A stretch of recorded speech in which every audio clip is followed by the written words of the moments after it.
बिस्मिल्लाहिर्रहमानिर्रहीम। मुझे इस बात की बड़ी खुशी हुई है कि हमारे शहर में मुकालमे का एक रवायत जो है वो डाली गई है, और इसमें मैं समझता हूँ कि ये बहुत ज़रूरी है कि बंदे को बात करने का मौका दिया जाए। चूँकि हमारे यहाँ हमारी सोसाइटी में अदम बर्दाश्त जो है वो बहुत ज़्यादा हो गया है। हम किसी चीज़ को बर्दाश्त करने के काबिल नहीं रहे। जब बर्दाश्त ख़त्म होती है तो फिर आपके पास दलीलें ख़त्म हो जाती हैं, तो फिर दस्तदराज़ी शुरू होती है। मेरे ख़्याल में मुकालमा जो है इसको जारी रहना चाहिए। हम अपने जो मुकालमे के ज़रिए अपना कैथारसिस कर सकते हैं। हम अपनी अपनी जो बातें हैं, अब जितने भी असहाब ने पहले जो उनके जहन में था वो उन्होंने सवाल किए हैं, उनका जवाब भी मिला है। मुझे सबसे बड़ी खुशी जो है वो डॉक्टर साहब के सवालात जवाबात से ये हुई है कि उन्होंने कहीं भी मायूसी का इज़हार नहीं किया।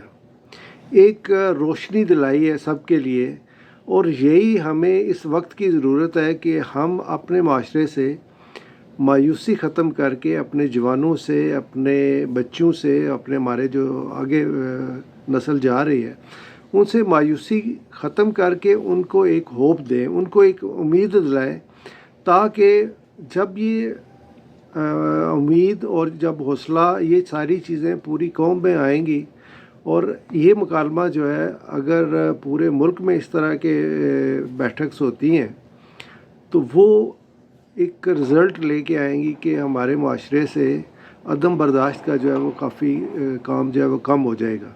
तो मैं समझता हूँ, या मेरा क्वेश्चन भी यही है कि हम अपने माशरे से मायूसी और अदम बर्दाश्त को ख़त्म करने के लिए क्या कर सकते हैं। बहुत शुक्रिया शबीर शाह साहब, आपका बहुत अच्छा सवाल है। आप लिखते हैं और बहुत अच्छा लिखते हैं, और मीरपुर में जो मजलिसें होती हैं उनमें आपकी शिरकत बिला नागा होती है। आपका सवाल कि हम नौजवानों से मायूसी को कैसे ख़त्म करें और उनमें उम्मीद कैसे पैदा करें। पहली बात तो ये है कि नबी मुस्तफ़ा सल्लल्लाहु अलैहि वसल्लम की सारी तालीमात उम्मीद की तालीमात है। एक नबी के होते हुए उनकी पूरी ज़िंदगी जदोजहद में गुजरी है। उनको अपने घर और अपने शहर से निकाल दिया गया, लेकिन वो मायूस नहीं हुए। नई बस्ती बना ली और फिर पूरी इंसानियत को उम्मीद दे दी। कुरान जब भी आप पढ़ें, कुरान का जब भी आप मुताला करें, मैं नहीं कहूँगा कि आप तफसीरें पढ़ें या तर्जमा पढ़ें, कुरान की तिलावत करें। कुरान आपको ताकत देगा, आपको उम्मीद देगा, आपके अंदर एक हौसला देगा, एक मायूसी से निकालने का रास्ता देगा।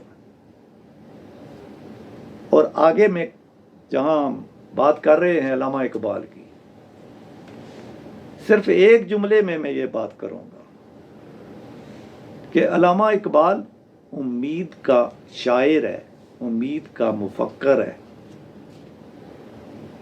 तालिब इल्म नौजवान अगर 10-12 शेर भी वो याद कर ले ज़बानी, और जब कभी उनको किसी भी मकाम पर किसी वजह से ठहराव आए, वो अपनी मर्जी का कोई शेर अल्लामा का पढ़ ले, वो हरकत देगा, वो जोश देगा, वो वलवला देगा, वो उसको उठा देगा। उम्मीद यही है, यही उम्मीद है कि आगे बढ़ो। बाकी ऐसा तो मुमकिन नहीं है कि आदम ज़मीन पर आए और फिर ज़मीन पर उसको हर चीज़ इसी तरह, ये तो जदोजहद से ही हर चीज़ जो है वो लगा दी गई है, और इसी में उम्मीद है। जब जदोजहद नहीं है तो फिर उम्मीद और नाउमीदी का तो सवाल ही ख़त्म हो गया।